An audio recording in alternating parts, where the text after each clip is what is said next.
What's up, guys? Per usual, me, Chris, and Charisma coming at you again on a Thursday night. We're going to start here with a quick little macro update, and then we're going to talk about privacy coins. Yep. And we're going to talk about a new update that Base just integrated that I think is actually really, really cool. And it's going to have a huge impact. So if we look at the crypto fear and greed index, I haven't seen this amount of fear in a while. Like they say, buy when it's blood in the streets. Don't be that guy where the stores have all these discounts and you run out. This is when things are on sale. Fear and greed at 21. People are scared. The government is shut down. I'm going to talk about that in a bit and why I think it's going to be coming to a close here pretty soon. Altcoin season index is really, really down. And if we look at the crypto, let's see, you called it, Zcash has been the top performing crypto over the past 90 days, which is actually really wild. Zcash is an OG. Dash? Man, is Dash still around? Yeah, Dash is number 4 on the privacy coin list by market cap. Dash is an OG. I remember buying Dash on Coinbase back in like 2018-19. It was one of the first coins I bought. It's up 158% in the last 7 days. Yeah, and it's up 400% in the past 90 days. We're gonna dive into that here pretty soon. And if we look at ETF data, which is a good oscillator in regards to how the market's doing, you can see that it's been only outflows in the past pretty much since the 28th. 470 million in Bitcoin, 81 million in ETH, another couple hundred million. This day was actually huge, 566 million, right? So that makes sense as to why it's so much fear in the markets. But if we look over here, we have the central bank balance sheet still tapering off normally. M2 money supply is still going up. Gold's kind of consolidating it around that 4K level. S&P 500 is down a little bit, although it is still trending upward. Same with the Dow, same with the NASDAQ. And if we look at Bitcoin, we did break the 100K level, but we're kind of consolidating. This is like the previous all-time high, so I'm not surprised that we're here. It does look like we're about to get a cross here of our 62 and our 200 day. And anytime we get a cross, you see what happens. You know, anytime it's on top, it's bullish. When it goes to the bottom, it's not. Sometimes it get close to a cross and it goes right back like it did here, but only time will tell. But just because Bitcoin drops, you know, we do eventually need Bitcoin dominance to drop for altcoins to really have their day in the sun. We have ETH again. This consolidating near the previous. This has been a major area of support pretty much for the past year. Honestly, even going all the way back to the previous cycle. And then if we look at the entire crypto market cap, we are kind of down, guys. We're at 3.3 trillion. Our high was 4.2. A lot of people think that the altcoin season is going to take us to 10 trillion. I don't know about that. That'd be great, but only time will tell. And if we look at Bitcoin dominance, it's actually been trending upward. We're back above our 62, but I'm hoping that we just kind of bounce off of this and test it as resistance. We look at our ETH to BTC ratio. We've also broke our 62, but we haven't broke our 200. So we kind of just gotta see what's happening. Chris, what's your thoughts on everything, man? Before I kind of get into the government shutdown and my thoughts on that. I just think a lot of people are scared right now because they don't know when they're going to get their next paycheck from the government. Yeah. So I think people are having to pull money to go pay bills. Yeah, I wouldn't be surprised. I think the shutdown is going to wrap up here pretty soon, to be honest. So a couple reasons. One, we're seeing like intensified talks and visible pressure. So according to the news outlets, talks in the Senate are intensifying with the shutdown approaching record highs. Actually, we're approaching the record high shutdown. You have growing economic pain, which Chris just talked about. So these workers being laid off, disrupted services is already costing the U.S. economy a few $1 billion already. And then as public sentiment is actually starting to turn really, really negative because this is a fight with the bigwigs, but it's not really so much affecting them. Now both parties are starting to feel the pressure and look like bad guys. So they're reportedly looking for a compromise, and they're planning to vote on a continuing resolution that could kind of peel off enough moderate Democrats signaling a possible deal. So the longer this goes on, it doesn't help anyone. We have the midterms coming up, so we all know how that goes. Each party tries to make the other party look bad so they can win. But the biggest effect to crypto, in addition to what Chris was saying about how people are, you got people with EBT and cash rate and all these things that isn't able to get it. So now they're not spending money in the economy. And if a business isn't making money, they're not going to be investing and doing things or hiring. So it kind of causing the economy to retract. But the biggest thing, or one of the biggest things for crypto, is that the Clarity Act was making some headway. It was about to get passed, I think. But with the government shutdown, it kind of led all that to a halt. And since the beginning of time, people have always hated uncertainty. And that's what this government shutdown is causing. So 1 minute is tariffs, 1 minute is rate hikes, 1 minute it's now the government want to shut down. So it's just like there's been so many distractions. I can't say it's planned, but hey, who knows? Maybe this thing gets solved in the next few weeks and we do get our Q4 blow off top. So that's kind of my thoughts around it. Yep, I would agree. And then to add to that, like there's been 3 market major drawdowns since October 10th.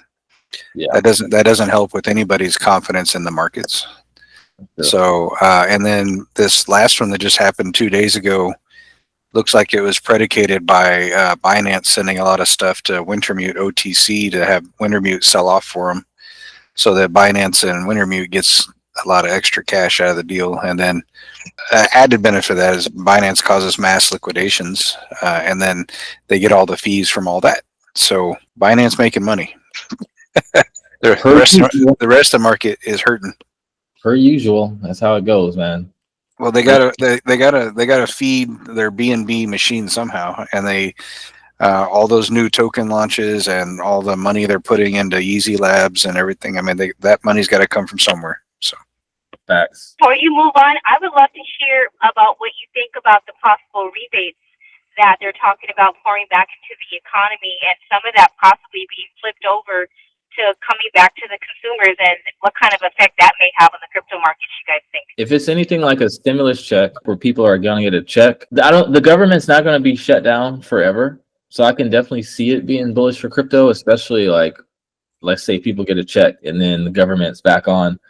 People are going to be excited, like, oh, I got some free money. Let me go in. Yeah, people might have some extra bills to pay. So, it kind of just depends. But I definitely think that some of it is going to make its way into crypto.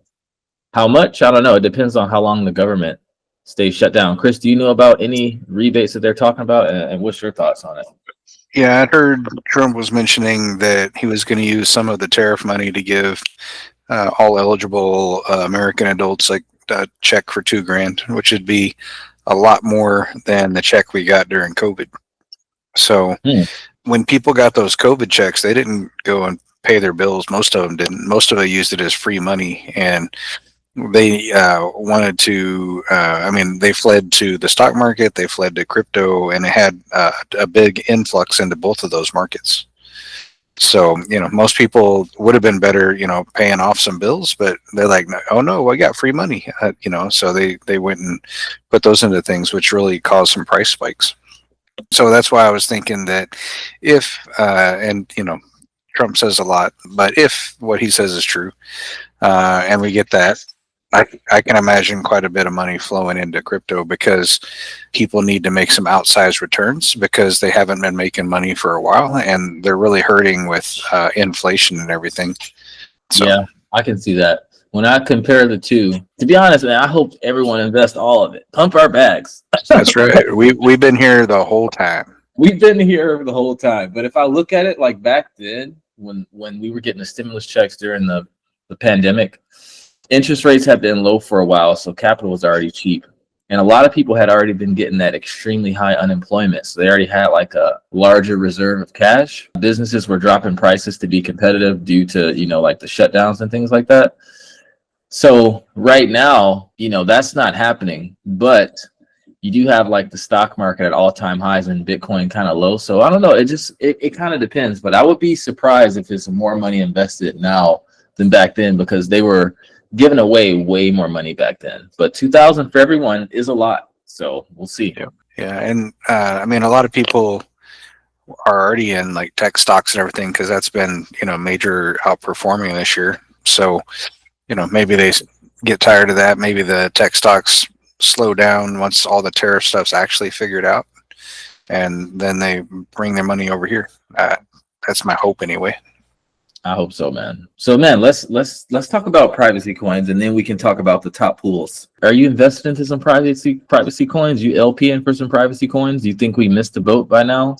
I think I've missed the boat on the top performers for that. So according to CoinMarketCap, the highest market cap privacy coin is Zcash. OG. It's OG. I just looked at it. It was made in 2016, and it's been in the dirt ever since the end of 2016. And it just popped up out of nowhere. I'm about to pull up the chart right now. Yeah, pretty much out of nowhere. Where do you think this privacy narrative is? Why do you think this has so much steam all of a sudden? Well, they're saying that. Let me see here. Oh yeah, that thing is straight up. It's like coming near that 2008 top level, actually. Yeah, it's like all the way up. But I mean, it's crazy. The all-time high was in October 2016 when it was $4,200 per token. So, and right now it's 558. But overall, they're just saying that there's data privacy is going to be necessary for pretty much online banking. Like if I'm a bank customer, I don't want anybody knowing what's going on with my accounts on the book, And if we're doing online banking, I mean, on-chain banking, everything is completely visible right now. They can track, as long as they know my wallet, they can track everything. But the way the privacy tokens are working, they use zero knowledge proofs. They can obfuscate parts of the transaction details so that they only pass forward the actual parts that need to be passed forward to complete the transaction, and not all the source data and all that type of stuff. So I think privacy on the blockchain is a growing narrative. I don't know if it's done. There seems to be a whole lot of interest in it, and then it doesn't hurt anything at all when Arthur Hayes says that he expects Zcash to be $1,000 per token by the end of the year. That definitely doesn't hurt it. No. So it's always a gamble. Like the first huge pump, you're like, well, now do I get in? It's always a gamble because there's always the chance it's going to come right back down unless it's sustained there for quite a while. But there's several other smaller ones out there. Obviously, Arthur Hayes supports the biggest market cap, and why would he not? But they have Monero listed on there. That one's old school. Dash. Not long ago, if I remember correctly. Monero, not long ago, yeah. Yeah, they had a security thing. CoinMarketCap is listing Litecoin as a privacy. I'm like, Litecoin is not a privacy token. Sorry. Definitely not. But then they have something called Decred. I'm not familiar with that one. And then ZK Sync. I mean, that one's been around for a while. Yeah. And then it just market caps just start plummeting after that. So there's only like 5 or 6 that have a large enough market cap to like really move the needle in this space. Yeah, it seems like someone was looking for extra liquidity somewhere, because that whole thing you said about the banking, that's been a case forever. And it's not like it's been some crazy breakthrough lately where banks are using crypto rails way more since this narrative has become a thing. Mm-hmm. So yeah, I'm not gonna FOMO in, but it's kind of hard to have predicted this one, because this has been a conversation since it's probably been the longest having conversation in crypto since I've been in it, actually. Yeah. Permissionless versus permission blockchains. So yeah. I was looking for some really good performing farms over on Aerodrome. How's your farms been performing throughout? Let me go look. I condensed several. I closed them down and kind of made them one, and got rid of a couple of lower performers. Really looking to get more efficient with my farming. Let me pull it up something real quick. The face you made after that, like, yeah, we're trying this again. I'm trying to shrink them again. We'll see what happens. Every time I get some new capital to DCA in, I'm like, well, I'm going to do my strategy. And my strategy is make a yield farm at the lower price right now. let it go out the bottom of the range, and I've just DCA'd the same token for a lot cheaper price. Then I can go back and add that in to my other farm that has the higher price token and lower the buy-in price for the whole farm. But what that leads to is more work, because now you have 3 farms of the same dang token. And then you're like, well, what was the entry price for that one and that one and that one? And what does the math look like when you actually do get the moment to combine them? So, I mean, I know how to do it, and I got it down. It's just every once in a while I look out here, I'm like, why do I have 3 Tibber pools? Like, honestly, why do Like a guy buying 3 pairs of the same shoe, one for wearing out, one for working out, one to just keep new. That's right. You guys have something nice on the shelf.